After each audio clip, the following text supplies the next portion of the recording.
Hello everyone and welcome. Today we embark on a journey of deconstruction to look beyond the surface and understand the complex reality of Narendra Modi.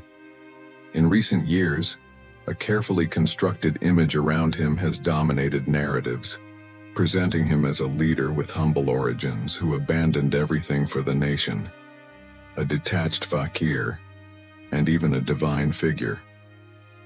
But is that the complete story? Our starting point is a powerful video by Dhruv Rathi, who bravely questioned these pillars of Modi's image. Rathi highlighted 4 crucial points we will delve into: the supposed humble origin as a tea seller, the narrative of having abandoned his family for the nation, the image of a detached fakir, and the alarming deification by his followers. Our goal here is not to attack a person, but rather to critically analyze a public persona. We will dive into evidence, different perspectives, and yes, even moments of humor, to paint a more complete picture and encourage critical thinking. Prepare to question, reflect, and perhaps see things in a new light. The tea seller myth. Humble origins in debate. The narrative of Narendra Modi as a humble tea seller at Vadnagar railway station in Gujarat is the cornerstone of his rags-to-riches story. "In my childhood I used to sell tea on trains," he has stated on various occasions, including an interview with Time magazine in 2015, where he described coming from a very poor family.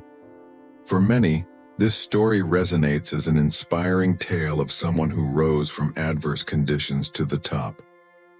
But how true is this narrative? Many question it. The transcript reveals that Modi's childhood photos show him wearing suits. Think about it. A child born into an extremely poor family in the 1950s, wearing suits? Dhruv Rathi, in his narration, mentions that even though he was born into a middle-class family in 1994, he doesn't have photos of himself in a suit from his childhood. Furthermore, Modi's old house, while not a mansion, is described in the transcript, through an India Today article, as not looking like the home of an extremely poor family for that era. Modi's own family has added nuances to this story. 2 years after the release of Nilanjan Mukhopadhyay's biography, which popularized the tea seller story, Narendra Modi's younger brother, Prahlad Modi, stated that all 5 brothers helped their father, who sold tea his whole life. According to him, the correct way to address Narendra Modi would be as a tea seller's son, not a tea seller himself. He attributed the distortion to reporters. In 2014, Congress leader Ahmad Patel went even further, claiming that Modi was not a tea seller, but a canteen contractor. This claim gained unintentional acknowledgement from the BJP in 2021, when Railways Minister Ashwini Vaishnaw instructed the restoration of a canteen at Vadnagar railway station, which, according to an India Today article, was run by Modi's father. More recent CNN articles and statements from Nilanjan Mukhopadhyay, the biography's author, clarify that Modi's claims of poverty have been grossly exaggerated. Going to school, as Modi did, means a child could not work full-time anywhere. He might have sporadically helped his father after school. The big question is, why exaggerate such stories? Nilanjan Mukhopadhyay suggests it's done to sell an idea to the Indian public. The idea that a leader can come from anywhere, even the most extreme poverty. However, as the original video points out, a leader's origin does not define their capability. Dictators like Pol Pot came from wealthy families, while Benito Mussolini and Joseph Stalin had humble beginnings. Hitler, also from a poor family, did not work for the welfare of the poor, but rather for the enrichment of crony capitalist companies.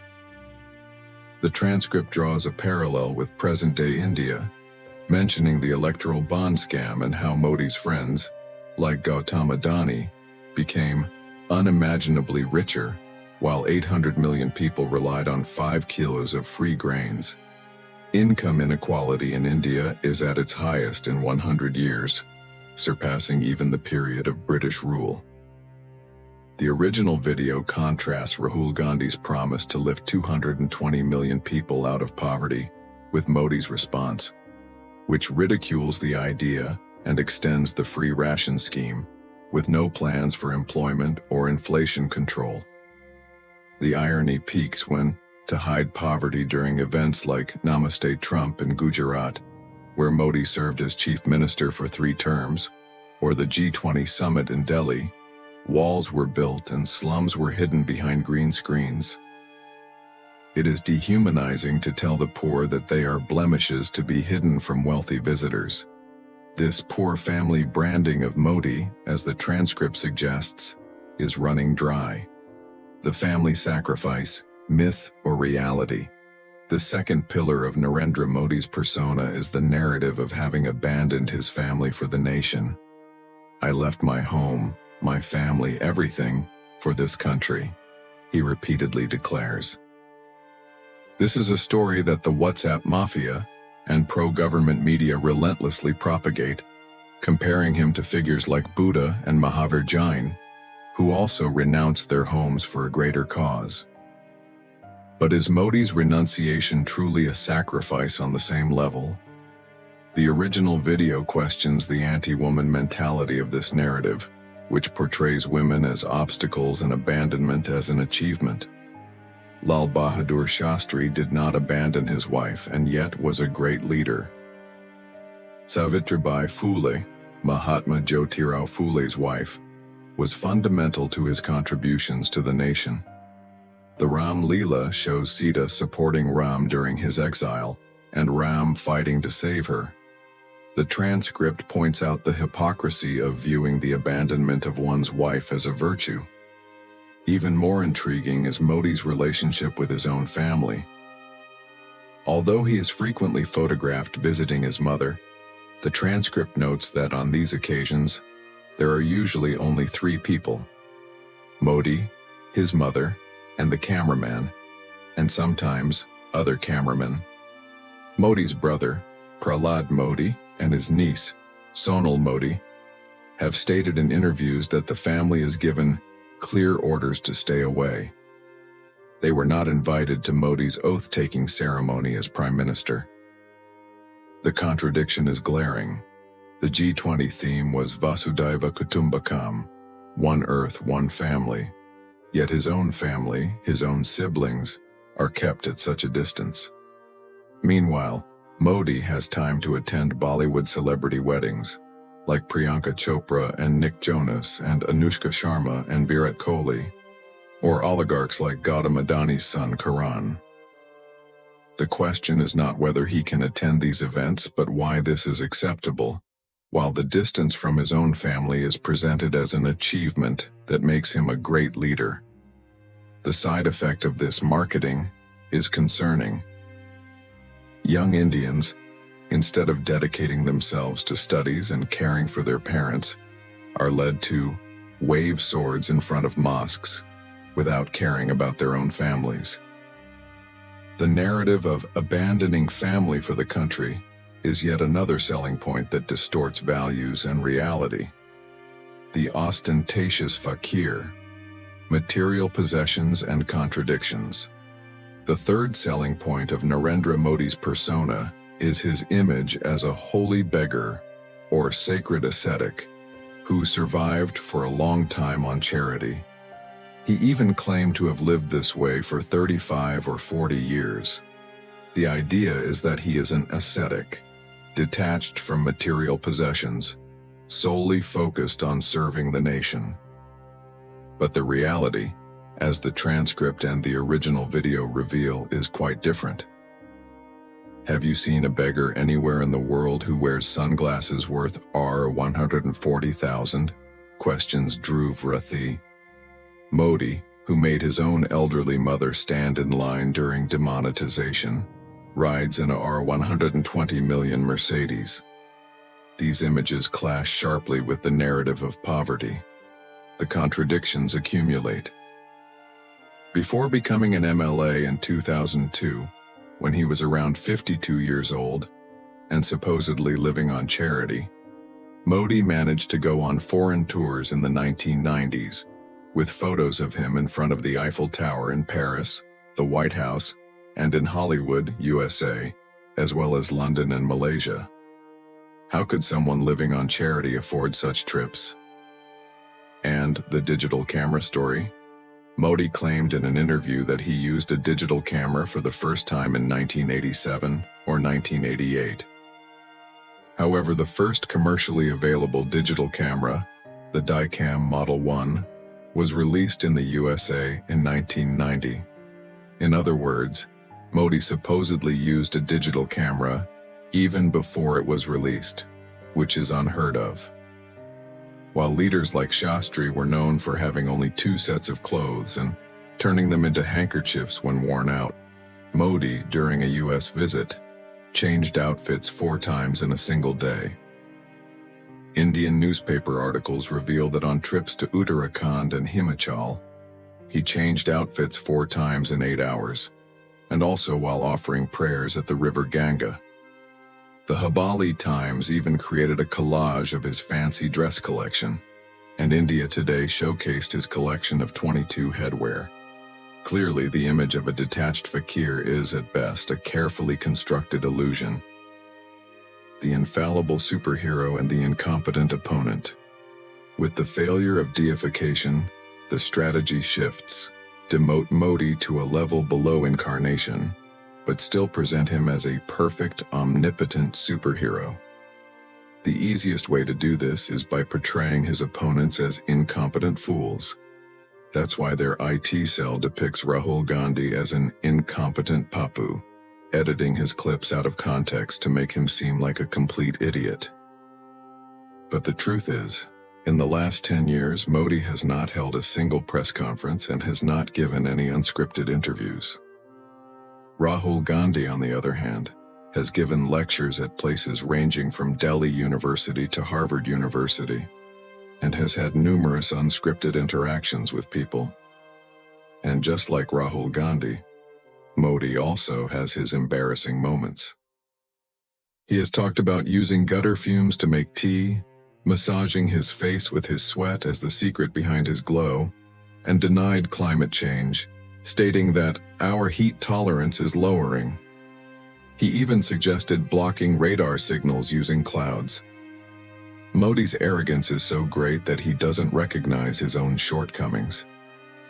There was an incident where he started walking during India's national anthem in another country. While anyone can make an honest mistake, the hypocrisy of calling others papu is evident. An amazing opportunity recently arose. Former Supreme Court judges invited Rahul Gandhi and Narendra Modi for a one-on-one debate. Rahul Gandhi immediately accepted, but Modi remained silent. If this debate were to happen, it would be a clear chance for the people to judge who is more intellectual, intelligent, and a capable leader for our country. If Modi runs from the debate, the answer will be obvious. The power of omnipresence and the end of Modi magic. The biggest asset of Modi's personality cult is having his face plastered everywhere. It's the out of sight, out of mind tactic, but in reverse. The more you see it, the more you think about it. Narendra Modi is in newspapers, on the radio, on TV channels, on Facebook, on petrol pump hoardings. There are posters beside roads, millions paid to Google ads to plaster his face everywhere. On the advertisement of every government scheme, even on COVID vaccine certificates. Selfie points have been installed in many places. A 2022 report from the Ministry of Information and Broadcasting revealed that, over 8 years, the government spent over 64.91 billion on advertisements, which means a 7.1 million per day just on newspaper ads. And that's not even counting the ads paid for by party funds and the pro-government news anchors who kept on bootlicking him day and night. Singer Jim Morrison said that, "Whoever controls the media controls people's minds." Bob Marley in turn said that you can fool everyone all the time. However, people are getting fed up with seeing Modi's face everywhere. The stories about him stopping wars in other nations are now questioned. If he can stop foreign wars, why can't he stop the violence in Manipur? The biggest evidence of the end of Modi magic is that the BJP now has to recruit politicians from other parties who are accused of large-scale corruption. If the Modi magic had continued, Modi's name alone would have been enough to win this year's elections. They wouldn't need to recruit politicians from other parties, lie, or spread fear and hatred. In this video, we explored the side of Narendra Modi that is driven by the WhatsApp mafia, a carefully constructed image for manipulation. However, as Dhruv Rathi's original video promises, there is a real face of Modi to be revealed in further analyses.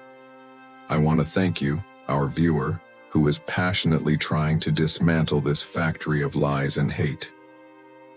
Continue our Mission 100 Crore, sharing information, playing videos on projector screens in public spaces, on televisions, so that the truth can reach more people.